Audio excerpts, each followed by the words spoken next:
नंदुरबार शहरातील प्रभाग क्रमांक 1 मधील बेथेल कॉलनीमधील मुख्य रस्त्याचे नूतनीकरण तसेच जीर्णावस्था झालेल्या सार्वजनिक शौचालयाचे नव्याने बांधकाम करण्यात येणार आहे। या दोन्ही विकास कामांचे भूमिपूजन आमदार चंद्रकांत रघुवंशी यांच्या हस्ते करण्यात आले। शहरातील बेथेल कॉलनीत अनेक दिवसांपासून रस्त्यांवर खड्डे पडलेले होते, त्यामुळे परिसरातील रहिवासी व वाहन चालकांना त्रास सहन करावा लागत होता।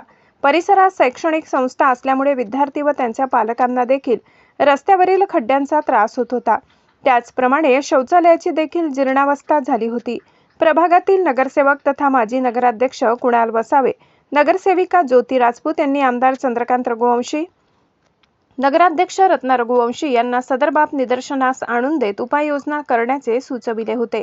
आमदार चंद्रकांत रघुवंशी, नगराध्यक्ष रत्ना रघुवंशी यांना प्रभागातील नागरिकांना सोयीसुविधा उपलब्ध व्हाव्यात यासाठी बेथेल कॉलनीत तात्काळ नवीन रस्ता, शौचालय बांधकामाच्या अधिकाऱ्यांना सूचना केल्या। पालिकेत तसा ठराविक करण्यात आला होता। शुक्रवारी सायंकाळी आमदार चंद्रकांत रघुवंशी यांच्या हस्ते नवीन रस्ता व शौचालय बांधकामाचे भूमिपूजन करण्यात आले।